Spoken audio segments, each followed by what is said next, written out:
Assalamualaikum warahmatullahi wabarakatuh. Bapak Ibu yang kami hormati, khususnya para insan koperasi, pengurus, pengawas, anggota dan para pelaku UMKM pada umumnya, serta pelaku usaha mikro pada khususnya yang ada di Kabupaten Sidoarjo. Menindaklanjuti surat edaran Wakil Bupati Sidoarjo nomor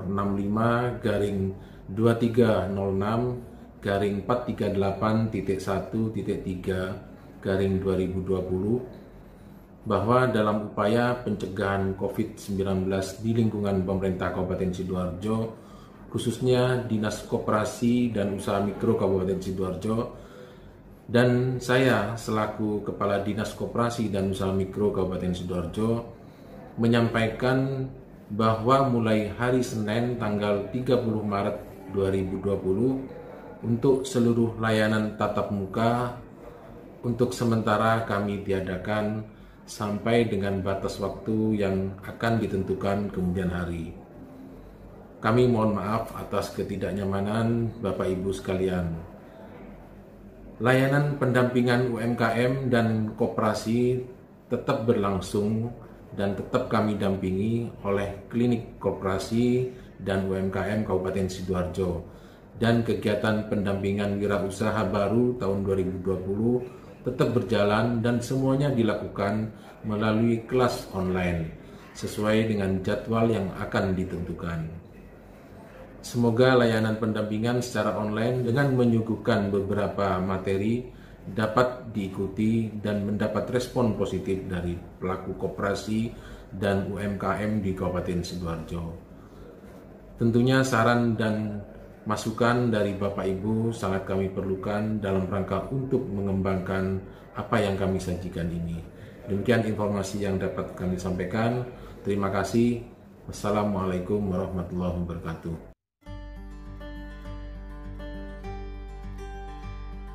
Bismillahirrahmanirrahim. Assalamualaikum warahmatullahi wabarakatuh. Oke, hari ini saya akan share mengenai pentingnya aset digital marketing untuk bisnis atau usaha kita. Nah, saya anggap di sini semuanya sudah riset produk dan sudah punya produk ya. Aset digital ini analoginya sama seperti aset konvensional yang kita kenal seperti properti, tanah, emas, rumah. Nah, itu sama. Saat ini mungkin kita investasinya ke aset digital dulu. Nah, kenapa kok bisnis kita ini harus ke online dan memiliki aset digital? Di sini ada data riset dari Hootsuite untuk Indonesia tahun 2019. Saat ini pengguna internet di Indonesia sudah mencapai 150 juta jiwa, 56% dari total penduduk. Artinya apa? Ini data real, di mana market kita di internet ini luar biasa besar. Nah, ini perlu dicatat, poin penting. Kemudian yang kedua, ada perubahan perilaku konsumen di Indonesia terutama.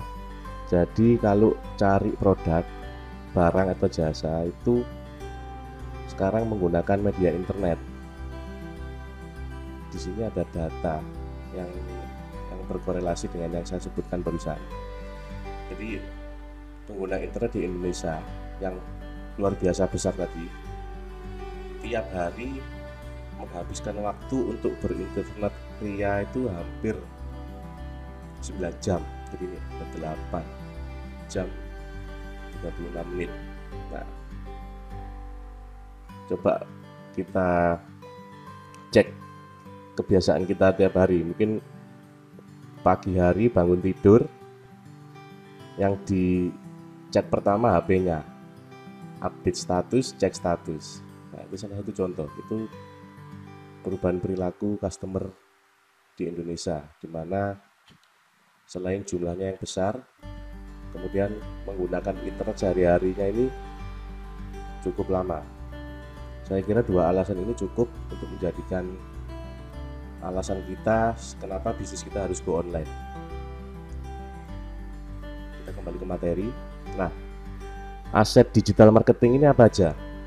Aset digital marketing ini saya mulai dari website, blogspot, landing page. Oke. Website ini ibaratnya kalau Anda punya lapak, toko, nah itu kan jualan punya lapak atau punya toko ini jualan offline ibaratnya. Itu sama dengan website. Bedanya kalau toko nggak mungkin buka sepanjang hari, jadi paling pagi sampai sore sudah tutup. Tapi kalau website, toko Anda ini buka 24 jam nonstop, 7 hari setahun. Dan kalau toko, jangkauan pembelinya itu hanya orang-orang sekitar. Sedangkan kalau website, jangkauannya nggak terbatas, luas, karena internet ini sudah global, mendunia. Jadi website ini ibarat representatif dari toko, kantor, atau workshop Anda. Kemudian yang kedua adalah aset digital selanjutnya, ini sosial media. Saya ambil sosial media yang trafficnya paling banyak dan paling bagus, ini Instagram, fanpage, YouTube. Oke. Yang ketiga email marketing. Nanti saya jelaskan satu-satu. Kemudian gimana caranya aset digital kita ini bisa menghasilkan untuk bisnis kita tentunya. Yang pertama kuncinya adalah traffic. Kuncinya adalah di traffic. Untuk website, sumber trafficnya saya sebut di sini ada 2, SEO dan SEM. Apa itu? Nah ini SEO itu Search Engine Optimization, ini gratis. Yang kedua SEM, Search Engine Marketing, ini iklan bayar di Google. Jadi kalau saya ditanyain emak-emak biasanya SEO itu apa? Search Engine orang bayar. Kalau SEM, Search Engine bayar. Jadi ada yang traffic ini ada yang gratis dan ada yang berbayar. Langsung saja saya coba lihatkan SEO dan SEM itu apa. Nah, ini browser, Google ini browser. Kolom pencarian ini search engine. Jadi ketika customer online kita mengetikkan kata kunci yang berkaitan dengan produk kita, misalnya saya ketik jasa pembuatan website, nanti di halaman pertama akan disuguhkan oleh Mbah Google website-website yang recommended, website-website yang layak untuk kita kunjungi. Oke, di sini dibagi jadi 2 di search engine di tampilan halaman pertama. Yang pertama ini ada tulisannya iklan. Yang atas sendiri ini biasanya ini tempat untuk yang bayar tadi, untuk iklan yang berbayar. Ciri-cirinya ada tulisan kecil iklan. Nah, ini dia bayar di Google, naruh deposit, terus ngisi kata kunci yang diinginkan, misalnya ini jasa pembuatan website. Kemudian ketika ada orang cari di Google atau search engine apapun, iklan kita muncul di halaman 1. Nah, kalau yang SEO gratis gimana mas? Yang nggak bayar ini, jadi nggak ada tulisan iklan. Ini murni dioptimasi dari sisi websitenya. Gimana caranya agar websitenya masuk di halaman 1? Kenapa nggak halaman 1? Karena halaman 1 yang paling banyak dikunjungi pengunjung. Halaman kedua, ketiga, dan seterusnya ini kadang-kadang kurang apa ya? Terlalu jauh nyarinya, ini terlalu lama nanti. Karena orang-orang biasanya customer online itu cukup di halaman pertama ini yang diklik websitenya, dikunjungi dan dikepoin produknya. Karena kadang juga yang masuk halaman 1 ini dianggap website yang kredibel, profesional. Nah, ini yang nggak ada tulisan iklan, ini organik atau gratis, namanya SEO, Search Engine orang bayar. Yang ada tulisannya iklan ini SEM, Search Engine bayar.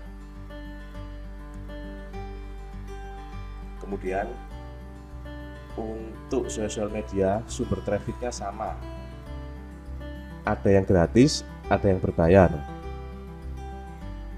Yang gratis ini saya sebut SMO, Social Media Optimization, ini gratis. Kemudian SMM, Social Media Marketing, ini iklan berbayar di Facebook maupun Instagram. Contohnya seperti ini. Nah, ini ketika di beranda timeline Facebook Anda ada tulisannya bersponsor, ini berarti beliau ini iklan. Dan yang diiklanin oleh Facebook ini bukan sembarang orang, tapi memang dipilih mana orang-orang yang cocok dengan produknya si pengiklan ini. Itu kelebihannya kalau kita pakai iklan yang berbayar. Kalau yang organik gimana? Organik ya tinggal rajin posting aja, rajin posting tiap hari di sosial media Anda, baik itu fanpage, Instagram maupun YouTube. Itu contoh sederhana. Kemudian aset digital yang lain adalah email marketing. Ada yang punya akun Tokopedia, Bukalapak, Shopee. Nah, coba dicek emailnya. Hampir tiap hari Anda pasti di email promosi. Promosinya pasti gantian. Mungkin hari ini dipromosiin mengenai gadget terbaru. Karena kita belum butuh ya, mungkin kita abaikan. Besok promosi token listrik murah atau pulsa lah, pas kebetulan kita butuh, nah akhirnya kita beli. Itu namanya email marketing. Email marketing ini berbayar, ini pakai software namanya autoresponder. Dan syarat email marketing ini kita harus punya leads atau database. Oke, nanti saya jelaskan selanjutnya.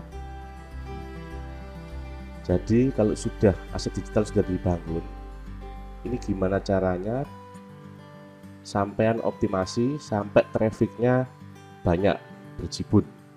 Kalau sudah trafficnya banyak, traffic ini bisa dioptimasi atau tanpa dioptimasi pun ini biasanya sudah menghasilkan, sudah pecah telur lah. Tapi mungkin nggak akan bisa banyak. Jadi bagusnya traffic ini dioptimasi. Optimasinya gimana? Setelah traffic, alurnya adalah leads atau database. Jadi yang pertama ini website ini, sosial media ini, mungkin kita brand awareness dulu, perkenalan dulu. Misalnya di sosial media, kita kenalkan dulu produk kita. Dikenalkan, terus manfaatnya apa, misalnya kualitasnya gimana. Nanti di setiap postingan sosial media kasih link website kita misalnya. Nah, jadi nanti trafficnya mengalir dari sosial media ke website. Intinya gimana caranya biar traffic banyak, silakan lakukan optimasi yang saya sebutkan tadi. Kemudian cara optimasi traffic gimana? Leads atau database ini adalah minimal nomor WA sama email. Tujuannya untuk apa? Tujuannya untuk retargeting. Tujuannya untuk kita juali kembali. Misalnya, Anda punya website. Di website tersebut, Anda kasih banner promo. Lah, banner promo ini Anda memberikan diskon voucher, gratis ongkir, beli 1 gratis 3 misalnya. Terus Anda kasih e-book gratisan. Kasihkan dulu sesuatu yang gratis dan bermanfaat. Ini kuncinya untuk mendapatkan leads. Kemudian setelah Anda tawarkan sesuatu yang gratis dan bermanfaat tadi, tentunya customer yang benar-benar minat, tertarik dengan produk Anda pastinya mau ambil kode voucher atau diskonnya dengan menukar email mereka. Jadi Anda kasih form di website.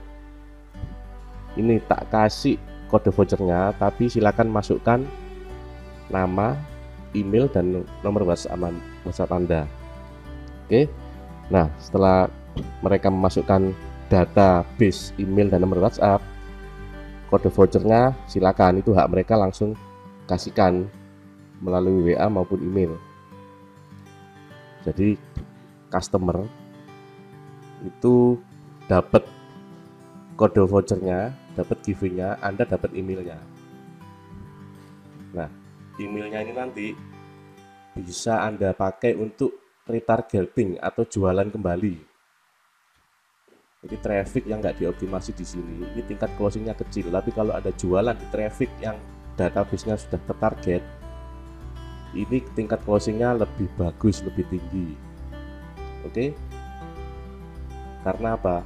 Meskipun ini belum beli, tapi paling nggak dia sudah tertarik, sudah kepo, dan sudah bersedia menyerahkan email dan WhatsApp-nya untuk mendapatkan giveaway yang kita berikan tadi. Setelah itu simpan sebanyak mungkin database. Jadi mulai sekarang kalau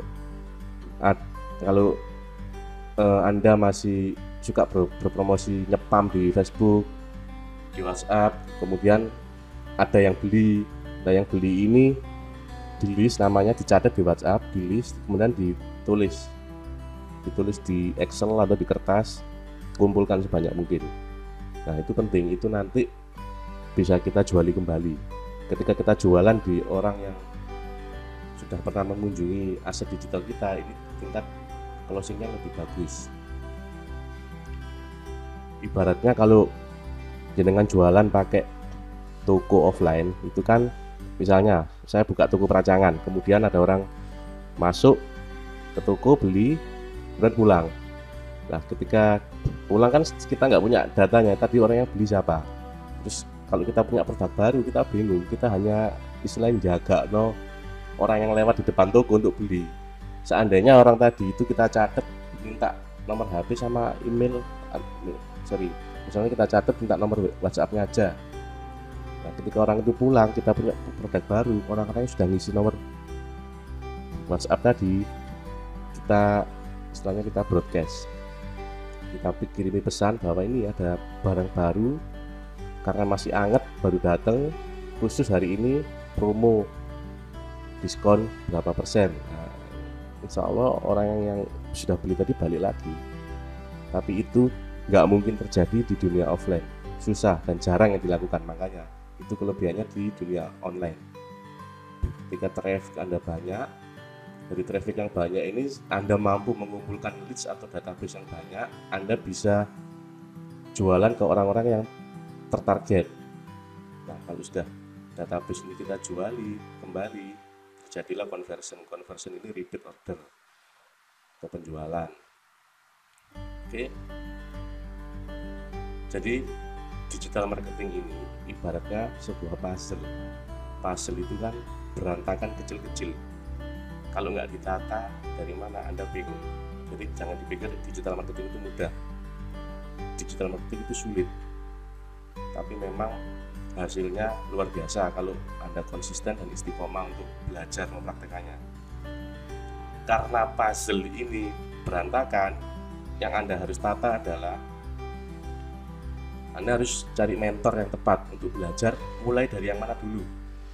Nggak ada rumus tertentu, yang pasti silakan Anda mau mulai belajar dari yang gampang atau dari yang sulit. SEO ini termasuk yang sulit. Yang gampang social media optimization, tinggal posting upload itu gampang, terserah. Nah, setelah punya mentor yang tepat, belajar. Yang kedua, ini poin penting, Anda harus punya super team. Sudah bukan saatnya Anda jadi Superman. Super team ini bagian produksi harus ada sendiri, dan bagian digital marketing ada sendiri, bagian finance ada sendiri. Itu misalnya. Jadi silakan bikin super team, bisa ngajak saudara, teman, komunitas untuk sama-sama membangun bisnis Anda. Oke, sampai di sini dulu penjelasan dari saya. Kalau ada yang mau ditanyakan silakan langsung langsung tanyakan ke channel saya berikut, atau masuk ke WhatsApp saya juga bisa. Semoga kesehatan selalu menyertai Anda beserta keluarga, bisnis Anda barokah dan ilmunya bermanfaat. Wassalamualaikum warahmatullahi wabarakatuh.